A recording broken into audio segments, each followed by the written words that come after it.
도시의 가장 충격적인 부분이 헤드라인에 나오지 않고 바로 스카이라인 뒤에 숨겨져 있다면 어떨까요? 이 영상에서는 아시아에서 가장 혹독한 12개의 빈민가를 공개합니다. 이곳들은 생존이 모든 어려움을 극복하는 곳이며 대부분의 사람들이 상상할 수 없는 방식으로 삶이 이어지는 곳입니다. 떠있는 마을부터 언덕 위의 허름한 마을까지 각 이야기는 빈곤, 회복력, 그리고 도시 생활에 숨겨진 이면에 대해 놀라운 사실을 드러냅니다. 시작해봅시다. 12위 캄풍메라요, 자카르타, 인도네시아. 인도네시아 수도 자카르타의 북쪽에는 독특한 공동체 캄풍칼리바루가 있습니다.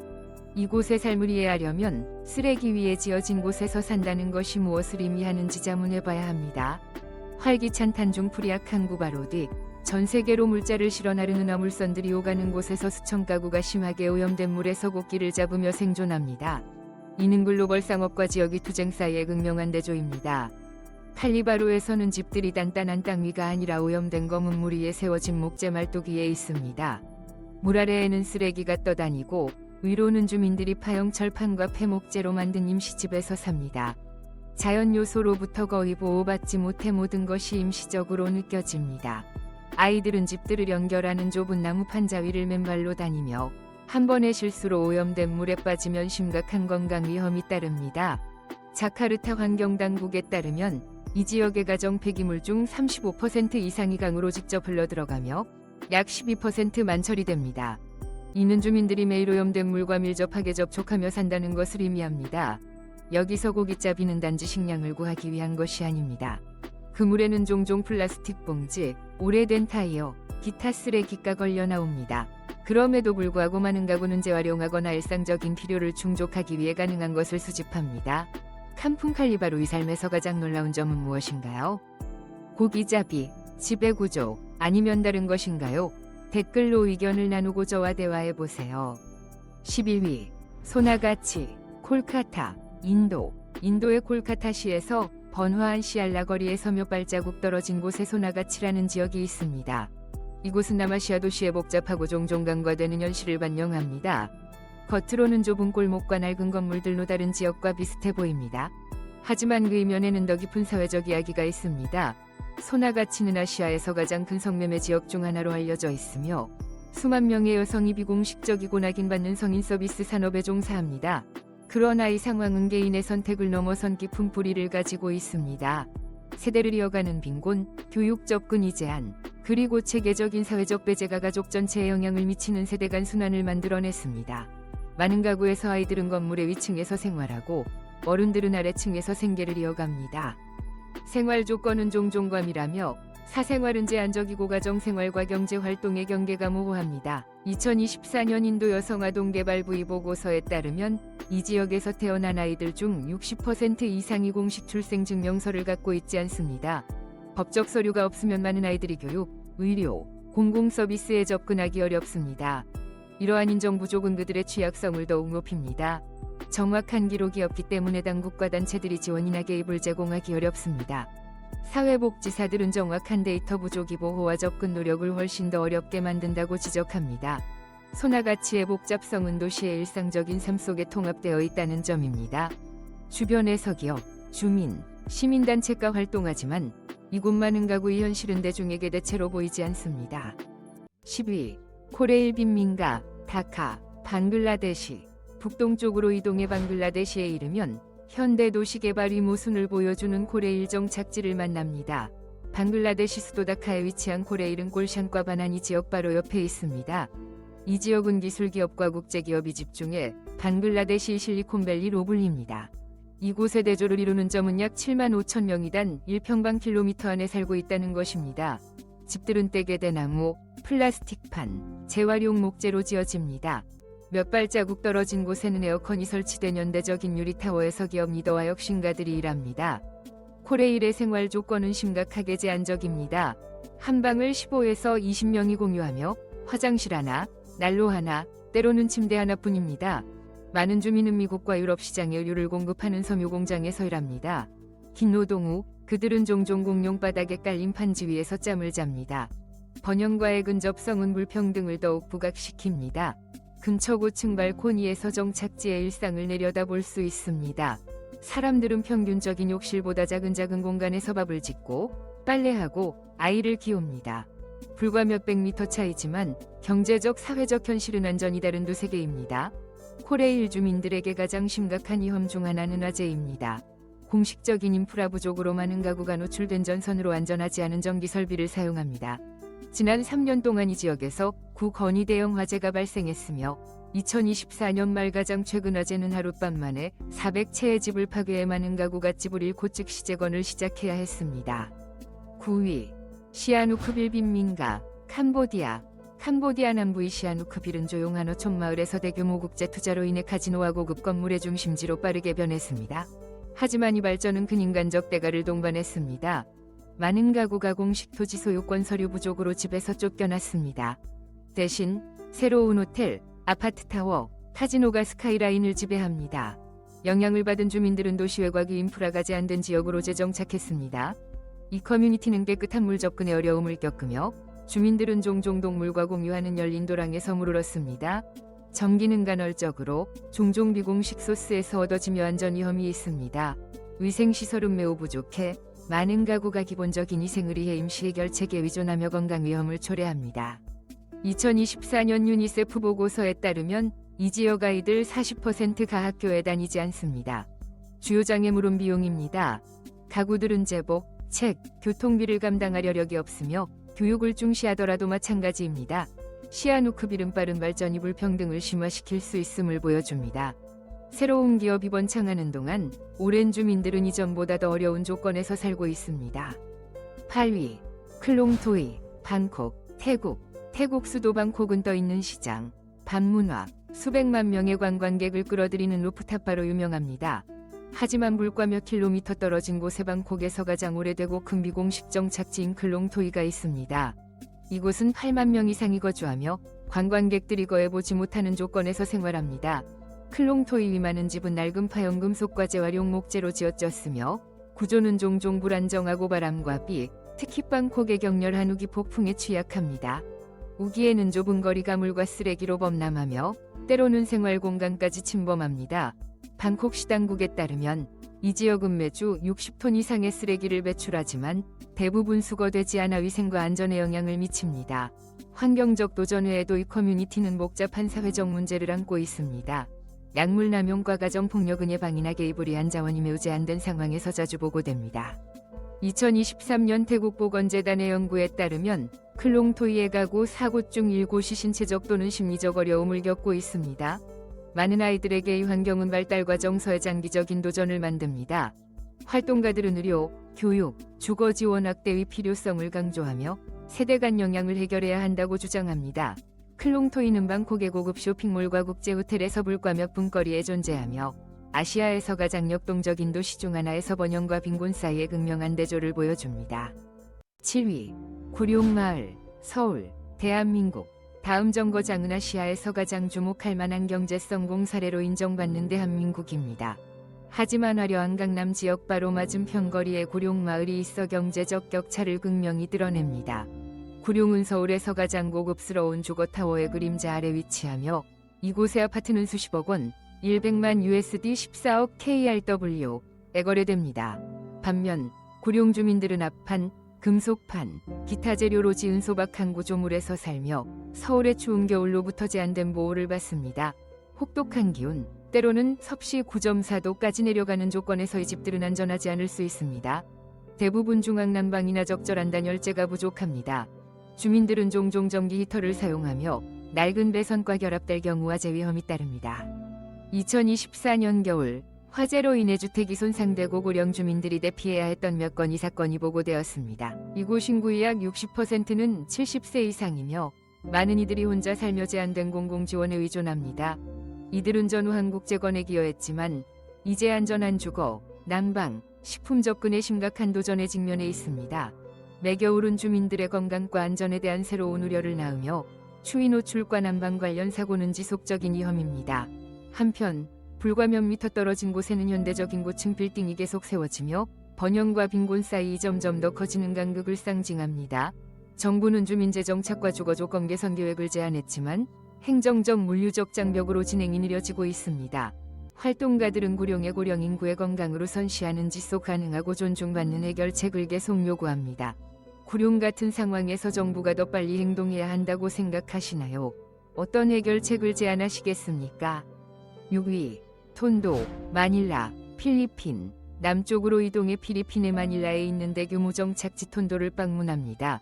중심에는 스모키 마운틴이라 불리는 지역이 있는데 이는 자연적인 봉우리가 아니라 수십 년간 쌓인 쓰레기로 형성된 인공 언덕입니다. 톤도에서는 수십 가구가 이곳에 집을 지었습니다. 많은 가구가 비공식 쓰레기 수거와 재활용으로 수입을 얻습니다. 5세의 불과한 아이들도 플라스틱, 유리, 금속 등 재사용 가능한 물질을 수집하며 가족이 생존에 기여합니다. 경제 상황은 극도로 어렵습니다. 대부분 주민은 하루 2,800원 미만을 벌며 이는 종종 한 끼 식사에도 부족합니다. 일부 가구는 레스토랑에서 수거한 음식 찌꺼기를 세척하고 다시 요리한 파글파글하는 음식을 준비합니다. 항상 안전하지는 않지만 이는 많은 이들이 직면한 식품 선택의 제한을 반영합니다. 2024년 필리핀 보건부 보고서에 따르면 톤도 아이들의 3분의 1 이만 성영양실조에 시달립니다. 또한 마닐라에서 보고된 식품 관련 질병 발병의 20% 가히 지역에서 발생합니다. 의료 접근은 여전히 제한적이고 많은 가구가 이를 감당할 여력이 없습니다. 이러한 어려움에도 불구하고 톤도는 재활용 중심이 독특한 지역 경제를 발전시켰습니다. 가구들은 종종 플라스틱, 금속, 전자폐기물 등 특정 물질에 전문화됩니다. 이 비공식 부문은 마닐라의 전체 재활용 생산에 크게 기여하지만 그 일을 하는 사람들은 자원과 기회에 대한 접근이 제한된 채로 살아갑니다. 수십 년간의 쓰레기 축적의 환경적 영향도 상당합니다. 톤도는 원래 마닐라만의 해안선 일부였던 땅을 차지합니다. 쓰레기에서 나오는 폐수는 인근 수계에 영향을 미치며 물질 연소로 인한 연기는 도시 전체의 대기질을 저하시킬 수 있습니다. 5위, 다라비, 뭄바이, 인도. 아시아 도시 정착지에 대한 논의는 인도 뭄바이의 다라비를 언급하지 않고는 안전할 수 없습니다. 영화와 다큐멘터리에 자주 등장하는 다라비는 일반적인 묘사보다 훨씬 복잡합니다. 약 2평방킬로미터에 거해 100만 명이 거주하며 이는 세계에서 가장 인구 밀도가 높은 지역 중 하나입니다. 하지만 다라비는 단순한 주거 커뮤니티가 아닙니다. 연간 14조 원, 10억 USD 이상의 경제 활동을 창출하는 번영하는 비공식 경제입니다. 이 정착지에는 플라스틱 재활용, 가죽 공방, 도자기 스튜디오, 섬유 제조, 비누 제작 등 5,000개 이상의 소규모 사업체가 있습니다. 다라비에서는 집이 종종 작업장 역할도 하며 가구들은 좁은 공간에서 생활하고 일합니다. 이 지역의 조건은 상당한 도전을 안고 있습니다. 좁은 거리, 제한된 배수 인프라, 생활 공간 근처의 작업 공간, 소규모 산업 활동에서 나오는 매연이 공기를 채웁니다. 그럼에도 불구하고 이 커뮤니티는 놀라운 적응력과 회복력을 보여줍니다. 다라비의 두드러진 강점 중 하나는 강한 사회적 결속력입니다. 주민들은 어려움 속에서 서로를 지원하고 지역 사업체들은 협력하며 공공 서비스가 부족한 곳에서 비공식 네트워크가 그 공백을 메웁니다. 인도 정부는 재개발 계획을 제안했지만 많은 주민은 우려를 표합니다. 그들은 변화가 수십 년간 구축한 경제적, 사회적 시스템을 파괴할까 두려워합니다. 많은 이들에게 다라비는 단순히 생존의 장소가 아닙니다. 그것은 역시 노동, 커뮤니티이자 립적 생태계입니다. 4위, 오랑기타운, 카라치, 파키스탄. 우리의 여정은 파키스탄으로 이어지며 카라치의 오랑기타운은 세계에서 가장 큰 비공식 정착지 중 하나로 불립니다. 약 240만 명의 주민이 거주하며 이는 휴스턴이나 파리와 같은 대도시의 인구에 맞먹지만 여전히 비공식 도시 지역으로 분류됩니다. 오랑기의 규모는 방대하며 깨끗한 물, 전기, 의료 서비스와 같은 기본 서비스 접근은 매우 제한적입니다. 물은 중앙 집중식 시스템을 통해 공급되지 않습니다. 대신 주민들은 개인 우물이나 물탱크 트럭에 의존하며 이는 가구 월 소득의 3분의 1까지 소비할 수 있습니다. 전기는 신뢰할 수 없으며 대부분 비공식 연결을 통해 작동해 안전 위험을 초래합니다. 2024년 전기 오류로 인한 여러 화재가 보고되어 재산 피해와 이주를 초래했습니다. 치안도 큰 우려입니다. 사회적, 정치적, 범죄적 역학으로 인한 긴장이 일부 지역의 일상에 영향을 미쳤습니다. 공식법 집행기관이 존재는 최소화되어 있으며 주민들은 질서를 유지하기 위해 커뮤니티 기반 시스템을 발전시켰습니다. 이러한 노력은 창의적이지만 지속적인 안전을 보장하는 데 어려움을 겪습니다. 그럼에도 불구하고 오랑기는 커뮤니티 주도 도시 개발이 주목할 만한 사례를 보여줍니다. 1980년대 공공인프라가 부족했을 때 주민들은 함께 하수도와 배수 시스템을 구축했습니다. 그들은 파이프를 설치하고 집단 행동을 통해 쓰레기를 관리했습니다. 오란기 파일럿 프로젝트로 알려진 이 이니셔티브는 커뮤니티 기반 인프라 개발이 선도적 모델로 전 세계적으로 연구되며 제도적 지원이 부족한 상황에서도 기초적인 노력이 지속 가능한 솔루션을 만들 수 있음을 증명합니다. 3위 미림마을 서울 대한민국 한국으로 돌아와 오스카 수상영화 기생충 이후 주목 받은 정착지를 방문합니다. 영화 속 지하층 배경은 서울에서 가장 궁핍한 지역 중 하나인 미림마을과 같은 실제 장소에서 영감을 받았습니다. 강남의 고층 빌딩과 고급 아파트에서 도보로 20분 거리에 있는 미림마을은 1988년 서울올림픽 관련 도시개발 프로젝트로 인해 주민들이 이주하며 1980년대 후반 형성되었습니다. 이곳에 많은 집은 임시재료로 지어졌으며 공간은 제한적이고 천장은 낮으며 단열은 최소화되어 있습니다. 구조적 손상이 발생하면 주민들은 사용 가능한 자원을 활용해 수리합니다. 습한 환경과 제한된 쓰레기 관리 서비스는 건강 및 위생 문제를 초래합니다. 여러 가구가 공유하는 위생시설은 상태가 좋지 않을 수 있습니다. 주민들은 설치료 활동과 노후된 인프라를 보고하며 전선이 노출되거나 통로 근처에 있어 안전 우려를 낳습니다. 미림마을과 근처 강남이대조는 시각적으로 두드러집니다. 한국이 급속한 발전을 상징하는 고층 빌딩이 정착지에서 보이며 도시 불평등의 지속적인 문제를 부각시킵니다. 저소득 커뮤니티를 위한 정부 지원 프로그램이 있지만 접근은 항상 일관되지 않습니다. 2011년 정착지가 형성된 지 20년이 넘은 후 주민들은 임시거주 카드를 받아 투표와 일부 공공서비스 접근이 가능해졌습니다. 세계에 숨겨진 구석을 더 탐험하려면 구독하세요. 진정한 변화는 인식에서 시작됩니다. 2위 카마가사키 오사카 일본 우리 목록에서 가장 놀라운 항목은 아마도 일본 오사카의 카마가사키일 것입니다. 일본은 종종 번영하고 질서 있는 사회로 여겨지지만 카마가사키는 도시 생활에 덜 알려진 면을 드러내며 이 이미지를 도전합니다. 이 지역은 전통적 사회 구조에서 벗어나기를 선택한 개인들로 유명합니다. 언론에서 우라이 또는 보이지 않는 사람들로 불리는 일부 주민은 가족, 친구, 공식 시스템과의 최소한 이접촉으로 생활하기를 선택합니다. 이 생활 방식은 사회적 기대에서 익명성과 독립성을 추구하는 개인적 결정을 반영합니다. 2008년 이후 카마가사키는 약 2만 5천 명의 주민을 포함하며 이 중 약 1,300명이 노숙자입니다. 많은 이들은 고령 남성으로 임시 일자리를 찾기 위해 지정된 장소에 모여 일용직 노동을 찾습니다. 카마가사키의 독특함은 주민들이 유지하는 자율성의 수준입니다. 개인들은 정기적인 서류나 디지털 흔적 없이 생활할 수 있으며 법 집행기관은 법적 문제가 있을 때만 개입합니다. 실종된 가족을 찾으려는 가구는 종종 일본이 복잡한 개인정보보호법과 사회 시스템을 강조하며 민간기관을 통해 일합니다. 카마가사키의 삶의 심리적 측면은 경제적 어려움에 직면한 다른 커뮤니티와 다릅니다. 일부에게 이곳에서의 삶은 재정적 어려움뿐 아니라 사회적 압력, 기대, 개인적 실패로부터 벗어나고자 하는 욕망에서 비롯됩니다. 카마가사키는 심리적, 사회적, 경제적 요인으로 형성된 독특한 형태의 도시 빈곤을 반영합니다. 많은 주민은 의료, 안전 주거, 공식 지원 네트워크에 대한 접근이 제한된 소박한 조건에서 삽니다. 1위 롱비엔다리 빈민가 하노이 베트남 마지막 목적지는 베트남으로 빠른 경제 발전이 기회와 새로운 도전을 동시에 가져왔습니다. 하노이의 역사적인 롱비엔다리 아래에는 현대화가 취약한 커뮤니티를 뒤로 남길 수 있음을 보여주는 작은 정착지가 있습니다. 베트남이 혹독한 계절 날씨에서 이곳의 일상은 특히 어렵습니다. 여름에는 기온이 섭씨 50도까지 올라가며 파연금속판으로 만든 집은 극도로 뜨거워질 수 있습니다. 이러한 구조물은 열을 흡수하고 유지하여 실내 조건이 신체적으로 불편하고 안전하지 않을 수 있습니다. 일부 주민은 가장 더운 시간에도 실내 온도가 더 혹독할 수 있어 밖에서 지내기를 선택합니다. 선풍기나 에어컨을 포함한 냉방 시스템 접근이 제한은 많은 가구가 주거, 식품, 전기와 같은 기본 필요를 균형 맞추는 데 직면한 더 큰 경제적 제약을 반영합니다. 겨울에는 상황이 반대입니다.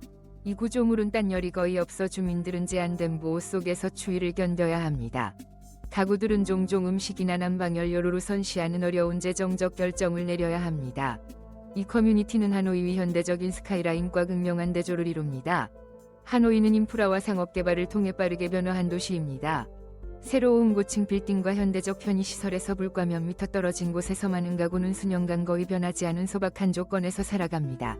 이 상황에 특별한 맥락을 더하는 것은 많은 주민이 베트남의 경제 성장 속에서 기회를 찾기 위해 하노이에 온 국내의 주민이라는 점입니다. 하지만 일부에게 번영의 약속은 새로운 형태의 경제적 배제와 주거 불안으로 가려졌습니다. 아시아에서 가장 도전적인 13개 도시 정착지를 탐험한 후 한 가지가 분명해졌습니다. 이 빈민가들은 고립되어 있지 않습니다. 그들은 글로벌 경제와 깊이 연결되어 있습니다. 이들은 상품을 생산하고 공급망을 지원하며 현대적인 생활 방식을 가능하게 합니다. 이 이야기들에서 가장 인상 깊은 점은 무엇인가요? 어떤 정착지가 가장 놀라웠나요? 아래 댓글에서 생각을 공유하고 글로벌 불평등과 사회정의 문제를 더 탐구하는 콘텐츠를 보고 싶다면 알려주세요.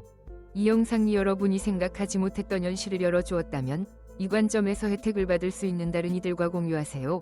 이러한 문제를 이해하는 것이 해결의 첫걸음이며 인식은 변화의 기초입니다. 이 어렵지만 중요한 여정에 함께 해주셔서 감사합니다. 다음 영상에서 다시 만나겠습니다. 우리는 연결된 세계의 복잡한 현실을 계속 탐구할 것입니다. 여기 있어줘서 감사합니다. 댓글을 남기고 좋아요를 눌러 지지를 표현하며 더 흥미로운 영상을 보기 위해 구독 버튼을 잊지 마세요.